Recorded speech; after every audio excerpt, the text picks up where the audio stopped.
Okay, so this is number 21. On graph paper, graph the parabola. Okay, well, what are their x-intercepts? Write your points in xy form. Really? This is ugly. Okay. What do I want to do? I don't want to pull out a 2. I'm not going to complete the square. Wow, this is really bad. Oh, well, I only want the x-intercepts. I don't want the vertex. So I'm going to do this old-fashioned way. So negative b plus or minus square root of b squared minus 4ac all over 2a. So we get a equals 2, b equals negative 1, c equals negative 15. So we have negative 1 plus or minus the square root negative 1 squared minus 4 times 2 times negative 15 all over 2 times 2. So this is 1 plus or minus the square root of 1. Negative 4 times 2 is negative 8. Negative 8 times 15 is going to be positive, I don't know, what's 15 times 8?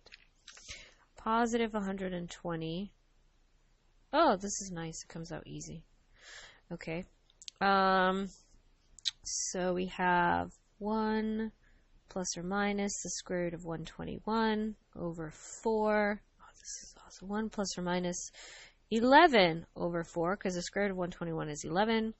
So then we have 1 plus 11 divided by 4, and then 1 minus 11 divided by 4.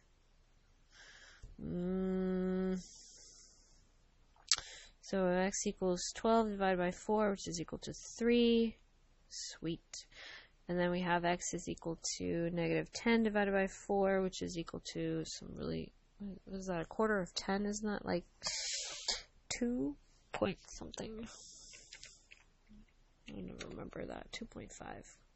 Negative 2.5. Alright, so on graph paper, I don't know where the vertex is, but I do know a couple of things.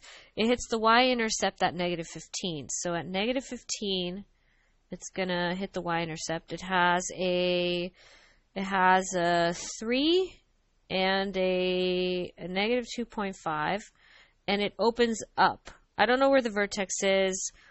All that really matters is that you understand that it's not at negative 15. It's not in the middle between negative 2.5 and 3. It's just not. It's probably going to be off kilter a little bit, so I'm going to assume it goes something like that. Well, yeah. It's a really bad representation, obviously, but I can tell you it's not at the vertex is not at negative 15. Okay, how is the graph of negative 2x squared minus same or the different? Can you tell without graphing?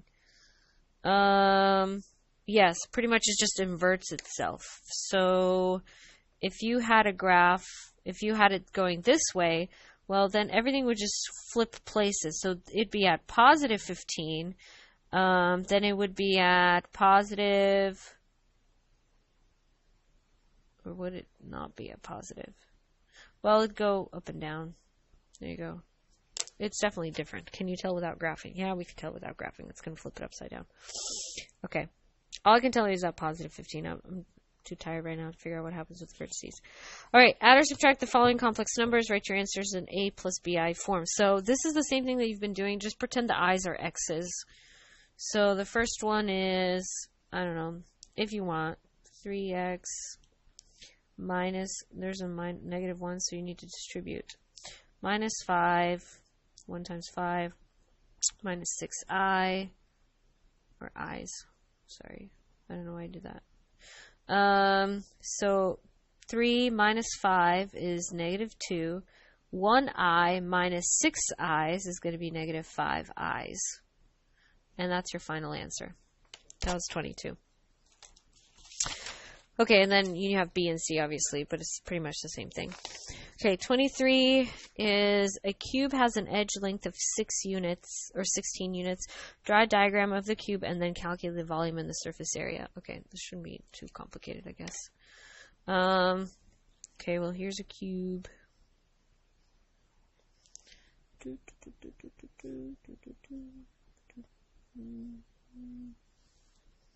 Mm, should be parallel.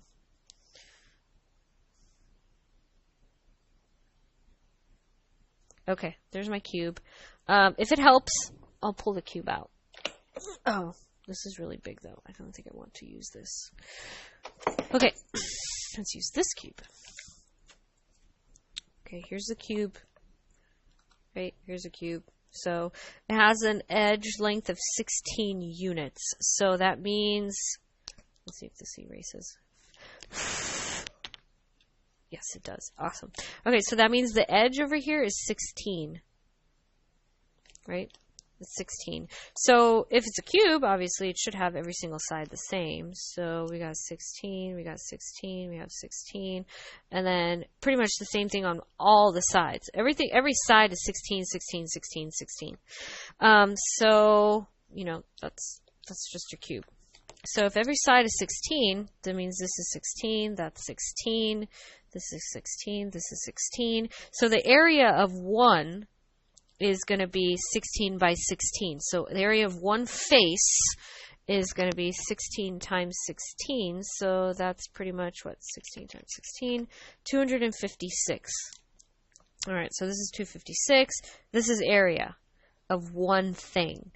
The volume is length times width times the lateral. So if you know this is 16, this is 16, this is 16 too. Every single thing is 16 here.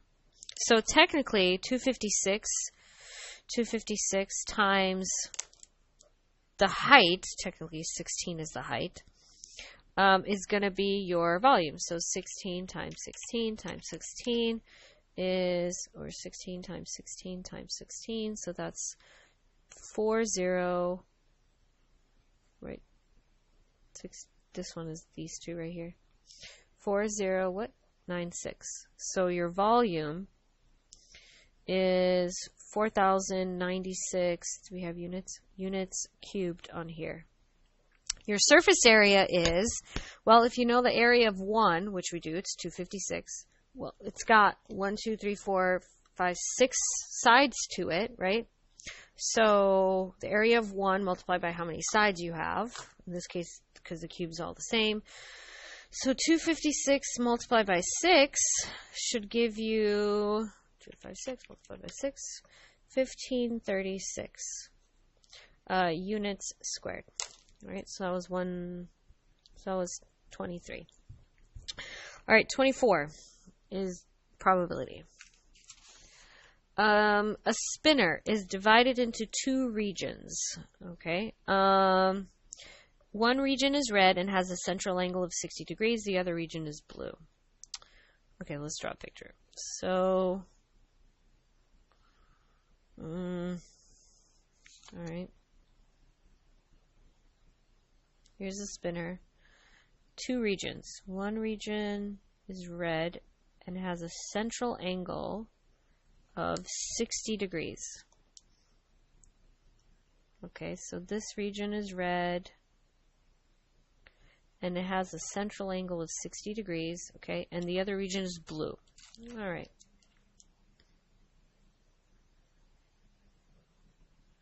Okay, I guess you get the other piece of it. So that's the blue region. 60 degrees is the red. So that means, how much is the blue if 60 degrees is red? 360 minus 60 is 300. So the rest of this blue region is going to be 300. Okay, hopefully that makes sense. All right, on your paper, sketch the picture. There it is. If the spinner is spun twice, what is the probability that both spins land on blue?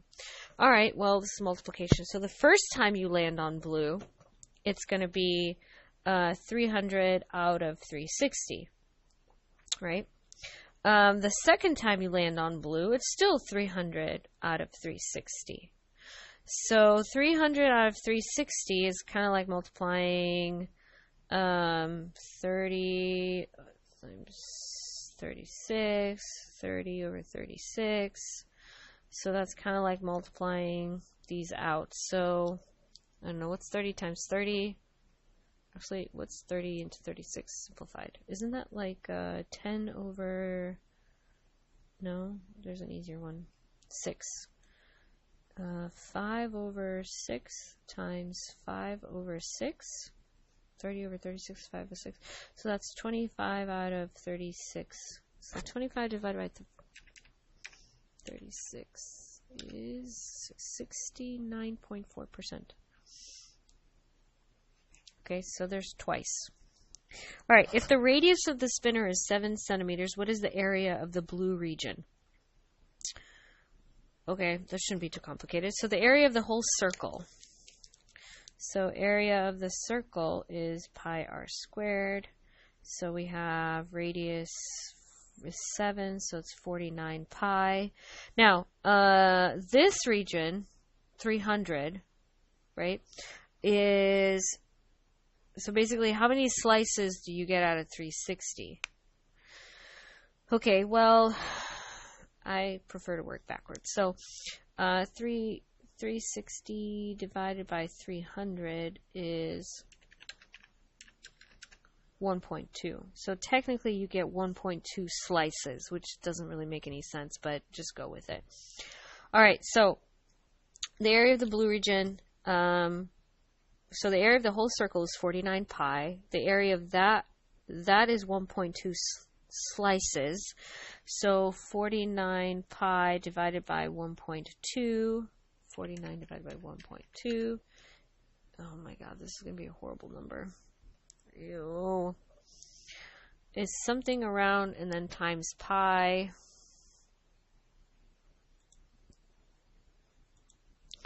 Is somewhere around 128.28 units, centimeters squared.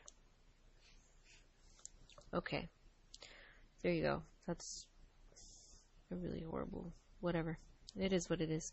All right, a different spinner has 3 regions, purple, yellow, and green. If the probability of landing on purple is 1/4 and the probability of landing on yellow is 2/3, what is the central angle of the green region? What? Okay, I'm drawing a picture. I can't visualize this in my head. Okay, 3 regions, purple, yellow, and green. If the purple is a quarter, oh, okay, all right. So purple is a quarter, that just means it's 90 degrees. This is 1/4 of your circle, right?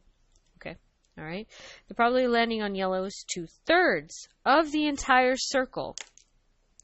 So 2/3 of the entire circle is, isn't that 100? No, that's 120. That's 120 and 120 and 120. 120 times 3. That's 360. So I would split it up into thirds, but I want 2/3. So that's 120 plus 120. So that's 240. Okay, pretend the orange is yellow. So the other region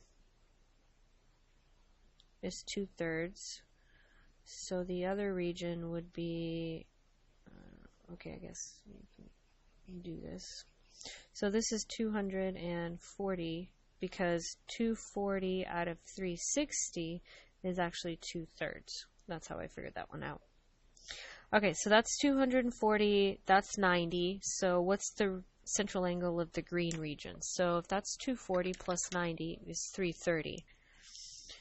330. 90 plus 240 is 330. So 360 minus 330, whatever's left over, that's 30 degrees. So that means the green region has a 30-degree central angle, right?